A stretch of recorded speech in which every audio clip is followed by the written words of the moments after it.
Let's get you super dialed in with those wedges, those kind of distance wedges when we're not chipping a pitch around the green, but we're, sort of as the situation we are here, we need to be able to control the distance, we need to be able to control the trajectory, we ultimately want to get it on the green and putting. So what do I carry in my golf bag? Well, I carry 3 wedges if you don't count my pitching wedge, obviously 4 if you do.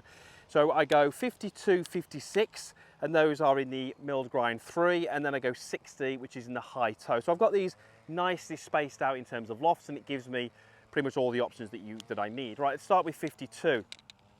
So the first thing is, let's go through a little bit of technique. Now, I'm going to do a little drill with a towel. If you're going to do this drill, I would advise using a cleaner towel. This one's filthy, we're going to go with it anyway. So I'm going to take this towel and I'm going to put it under both of my arms. Now, if you haven't got a towel that's big enough, a couple of gloves would work, anything that you can just put under your arms to, do this little exercise.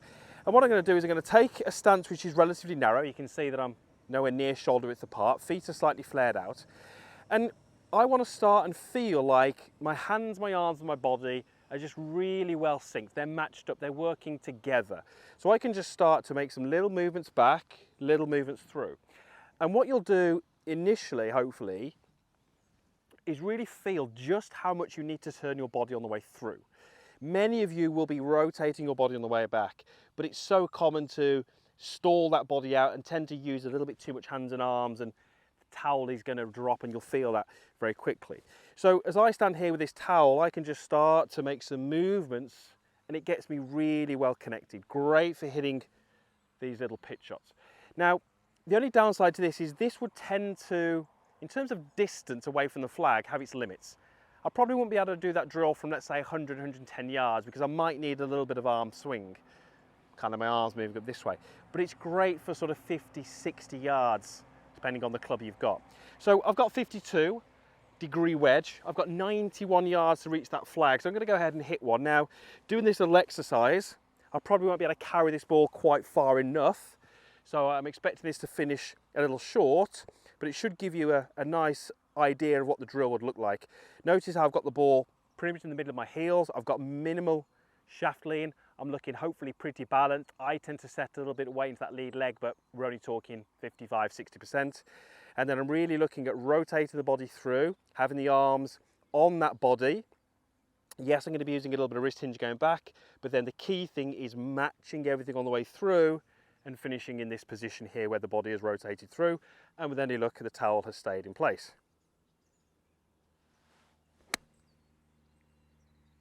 Okay, it's probably going to land on the front, and it's actually done not too bad for me. It's kind of rolling over that ridge. Did all right, but it landed on the front of the green, which is kind of what I expected. Notice how there was some ground contact. I took a divot. We do want a slightly descending blow here. Again, you start to go 20, 30 yards away from the flag, we probably don't want divots, but at this kind of 90 yards, we're probably going to start to get the club working down into the ground. So I'd love you to try that drill. I think it's really, really going to help you. So let's change clubs and let's go 56. So what we really need when we're on the golf course is a way of hitting the ball the distance that we need. So if I said to you, you've got 70 yards, I really need you to be able to go, okay, that's this club and this swing, and hit it. Now, you're not going to be perfectly 70 yards, but you've got an idea of how to play it. The easiest way to do that is the clock face drill. This little exercise will give you 9 different yardages that you can choose from. So I've got my 56, so all I'm going to do is I'm going to think about where my lead arm is and reference that to a clock face. So imagine I'm stood in a huge clock. 12 o'clock is here. We've got 1, 2, 3, 4, 5, 6, 7, 8, 9, all the way around to 11. So when I set up, my lead arm points down at 6 o'clock. I can think about where my arm is on that clock face. So this would be 8 o'clock. This would be 9 o'clock.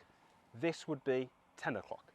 And if I took my 56-degree club and made swings where I tried to move my arm to 8 o'clock and through, 9 o'clock and through, 10 o'clock and through, with a little bit of practice, I'm going to get 3 different distances, 3 different carry distances. It's important that we work out our carry distance, not our total distance. 56, 3 yardages. If I did that with my other 2 wedges, I've suddenly got 9 distances.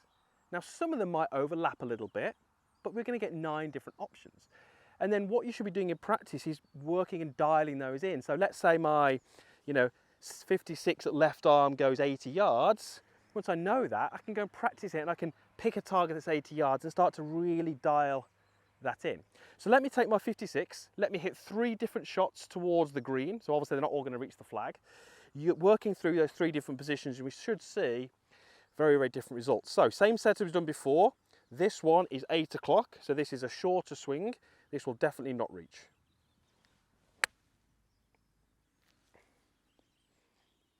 Nice shot.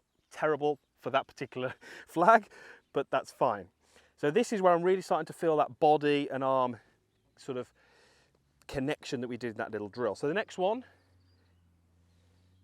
is that 9 o'clock position with that lead arm.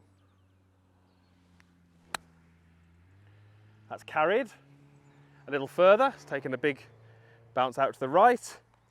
And then this third one is going to be my 10 o'clock position with my 56. Now, I'm expecting this to be still short of the green, or certainly short of the flag, but it should be a little closer.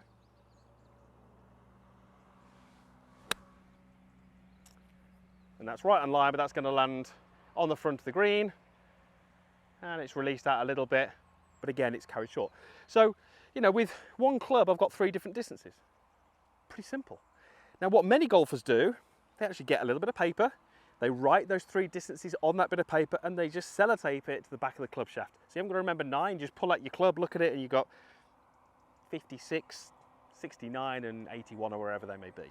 So that's how you start to control distance. The more that you do that, the better you will become. It's very simple. The more time you can put in, the more pitch shots you can hit, the more you'll be dialed in. So we've now got a nice little drill to help us with our technique. We've got a way of regulating our distance. What about ball flight? How do you change the ball flight? Why would you change the ball flight? Well, 1, it's fun to go and play around with the trajectory. 2, it develops your skill because you're learning how to change and deliver different lofts. And then 3, it actually is really useful when you're on the golf course. Let's say this flag is right to the back of the green and I might want to land it on the front and let it release out so I can play around with the trajectory.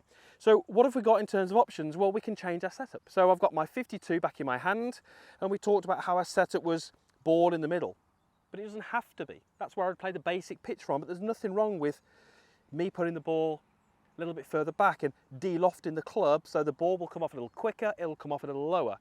Now, you look at where the shots are that I've hit so far, you've got maybe 2 that are close to the flag. If I was to take my 52 and de-loft it a little bit, put it back in my stance, we get a much lower ball flight, and that one is going to roll right to the back of the green and off the green.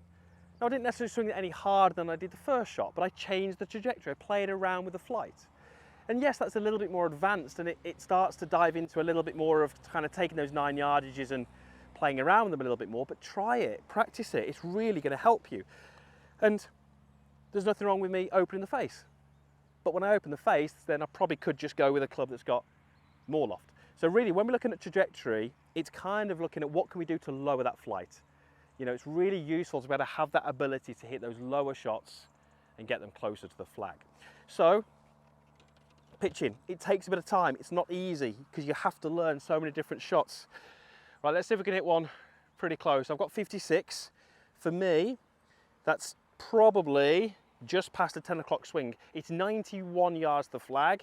My 56 at 10 o'clock is kind of 80 to 85, which actually probably isn't a million miles away from where I want to land it. But I'm going to go probably a little bit longer than that, see if we can get it somewhere on that green near that flag. How good was I with the distance? Not bad. It's probably just rolled past a little bit, so I probably put a little bit too much in there, but it was pretty good for distance control. So get these dialed in. These are really important clubs. You're going to hit so many shots between that kind of 110 and 40 yards. You've got to be able to control the flight, you've got to be able to control the distance, and you've got to be able to execute the shot pretty well. So hopefully we gave you some things to work on all of those in this video.